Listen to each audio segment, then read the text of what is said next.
Okay. Hi, my name is Zarai. I'm the CEO and founder of Zarai Mandi and startup.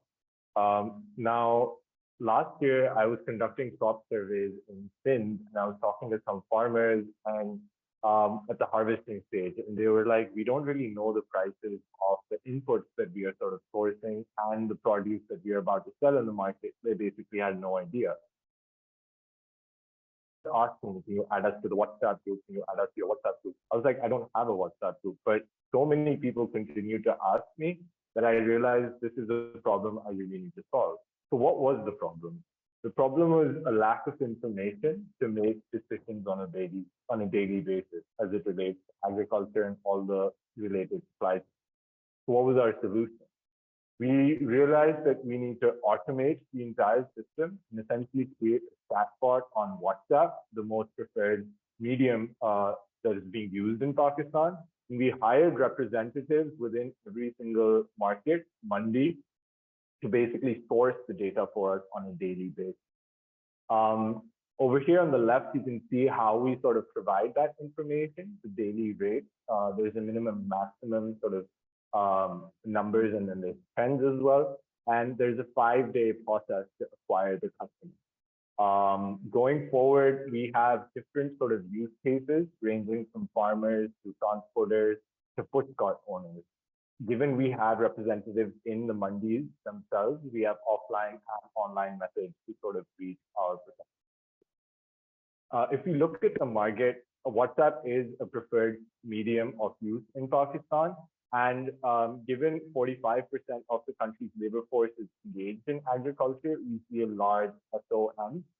With over 75 million WhatsApp users in Pakistan, we realized that, with the rural statistics, there's about 5 million people that we can.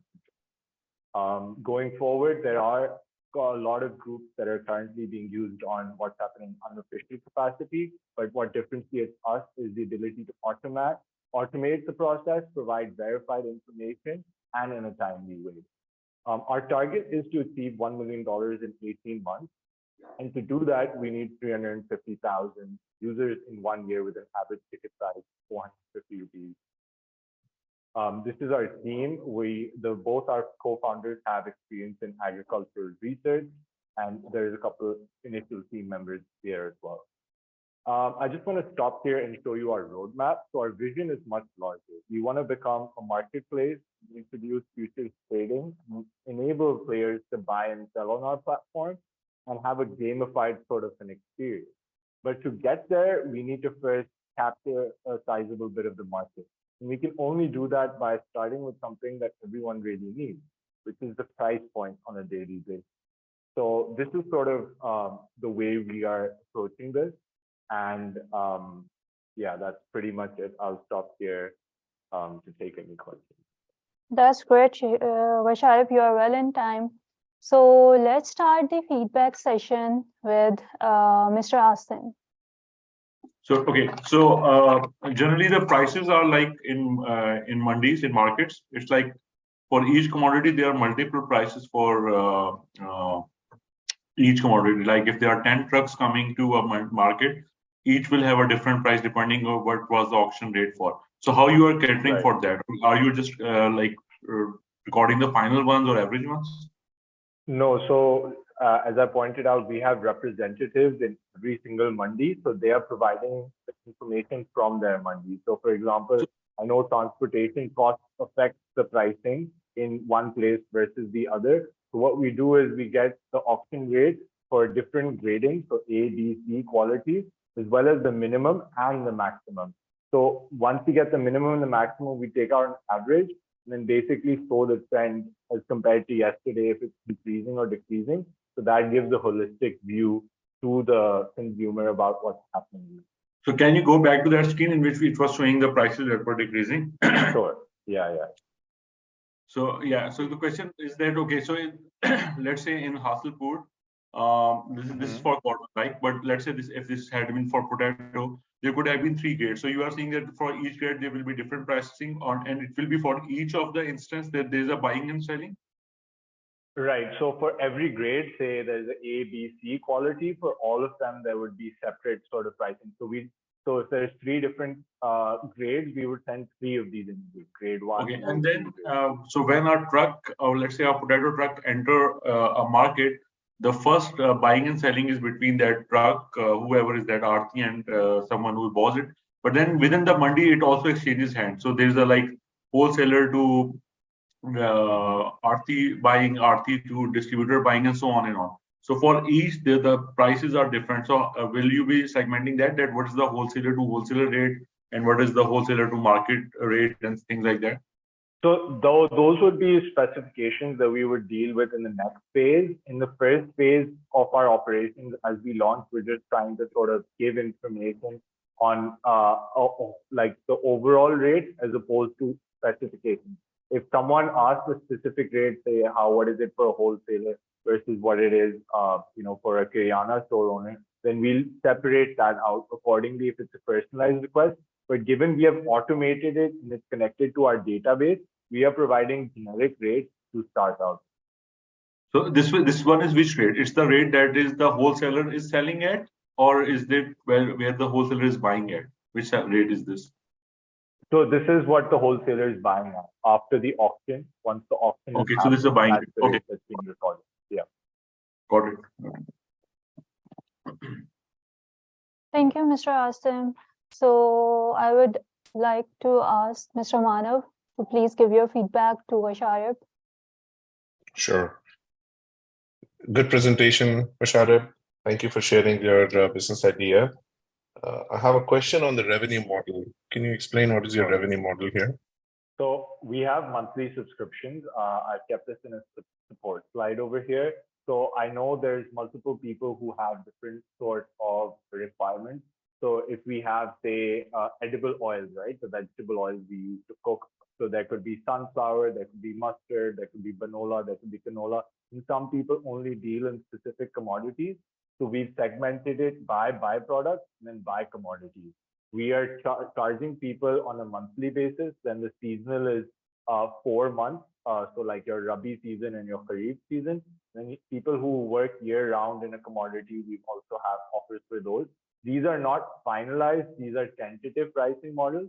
But basically, we're taking payments on Easy Paisa Cash because the target audience usually don't have formal bank accounts. So this we thought was the easiest way to sort of Got it.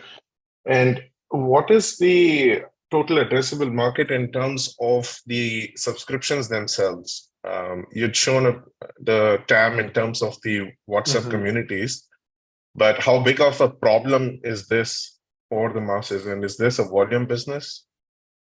Right. It is a volume business because we are not only dealing with farmers and traders, but there's, people who are working on an individual basis, just a small general store owners, people who have like, push carts just on the street as well, because they have to do procurement as well. Right? So they need to know information.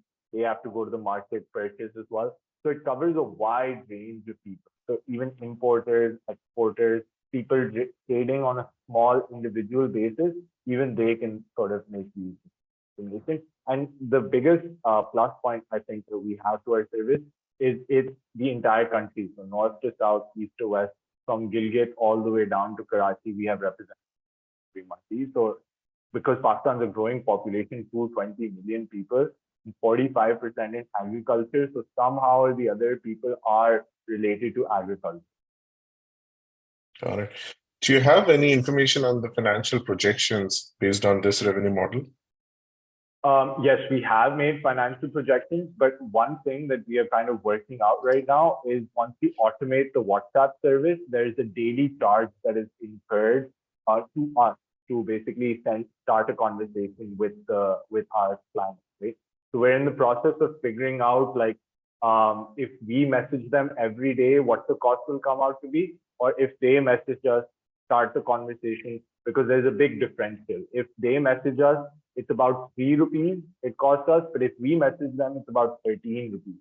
So basically, that's the one point we're stuck at, which we're working through, because we're developing our concierge MVP that we're going to test internally and on the 153 signed customers that we already have. Once we sort of iterate from there, we're going to take it forward. But that's why the pricing is also sensitive, because it depends on how much WhatsApp is going to charge us to send out them. Understood. What stage of development is the product in right now? It's basically the concierge MVP is being developed. We have linked the API to our database. The user flow is also finalized. It just needs to be connected. Okay. Great. Thank you. Thank you, Mr. Manav. I request Ms. Becca to please give Vaishali your feedback. Hi, thank you for the presentation. I have a question about the experience. You mentioned that further down the roadmap, you'd want to gamify it. And so I was wondering if you could speak a little more to how exactly you see this as a gamified experience. Yeah, so that's really interesting question because what we do right now is we sort of source videos on a daily basis of the grains that are being sold. So what we're going to introduce competition between the representatives themselves. So whoever has the most views on YouTube or the most views on TikTok, they'll be like top representative of the month. And then when we sort of introduce buying and selling, so then top trader of the month. So we create competition between the people who are collecting data for us. So in that way, once you create competition amongst the people for like likes and views, that basically taps into the digital mindset, and TikTok's a big thing over here.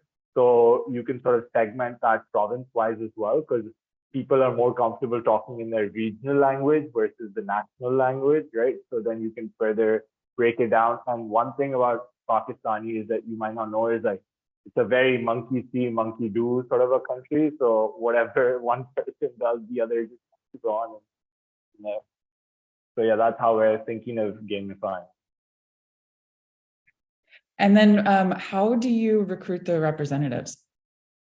Yeah, so we have about, so this business, I mentioned that I was conducting crop surveys last year. So I work at a B2B company that does exactly this thing. So we sell this information to textile mills, sugar mills, FMCGs, MNCs. So we've had sort of links in those markets from a long time. We've also mapped out every market within the country, small or large, seasonal, year-round, what crops they're covering in. So we essentially reach out to the people that we already have contact with. They send us 4 or 5 different people that we could recruit. We interview them and then onboard them. Okay. I just have one last question. I was wondering, what sort of channels do you have for feedback from the users? So we sort of call them on a monthly basis, and we have a questionnaire. Basically, it's a Google form that we just sort of fill in based on like what they tell us. But we've conducted extensive sort of pre-launch interviews with our customers to gain feedback, because going through the Founder Institute curriculum, one of the major things that I realized was that you cannot design anything without consistently talking to your customers. So at every step of the way, like when I'm deciding pricing or when I'm deciding what features to put in, I talk to them and I get their feedback. So I'm not talking to all of them necessarily, but there's a subset to say it's about like 25% of the people I'll speak to who are, determined to be sort of my power users, if you want to put it like that. So we have a process where we have a form about how we could improve things, what's working, what's not working. And we we call them and we actually like write it down on.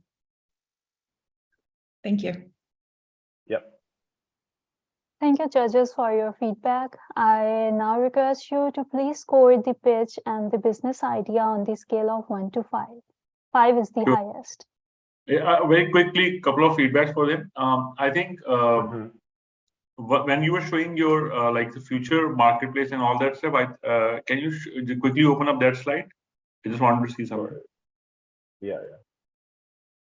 Because one of the problem in this is predicting and recommending the price. So for let's say if I can sell my truck full of potato to 2 markets, I have to choose which is the right market to send it to. So I think recommending, if that you can come up with, so it's that will also be helpful, because prediction is more for the buyer. If they can predict or the next one. But I think recommendation is also required, that which is the right Mandi to sell this stuff to. You got my point? I agree, because Yeah, I agree, because transport costs also affect it, and obviously with the auction things can change. So we don't predict how much the price will increase by. We say increasing or decreasing. You know how they say like trading was fast in the mandi or trading was slow based on the arrivals of the bags that are coming in. So we basically tell them like transportation costs. The idea is to bring a third-party transport player in and introduce that technology on our platform to essentially service the needs of the buying and selling. So settlement and transport would be on our end. We go to. Yeah, and just keep in mind that there are two type of produce. One is locally produced. You can generally estimate it using like satellite imagery that how much we will be producing this season in potato onion. And the second is the import. So for that, you will need someone to input data on the border control. Like, okay, 20 trucks of potato or 100 trucks of onion just entered Pakistan from Iran border.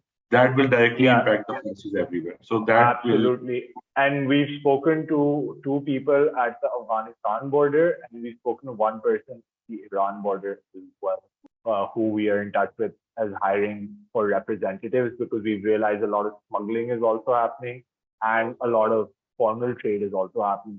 So believe it or not, Afghanistan is, in the eyes of the policy makers of Pakistan, being seen as the 6th province of Pakistan in terms of providing them with food and fertilizers. And Asim Saab, I'm sure you're laughing because you know that the smuggling is happening at this scale. So there's not much we can do about it because market mechanics will take care of it. Yeah, so that drastically changes the prices, because on the other side as well, if government suddenly opens up export of potato prices will go up. So just keep in mind that while doing this. Yeah. Thank you. Yeah. So before I invite the second startup, please score Zarai Mandi on the scale of 1 to 5.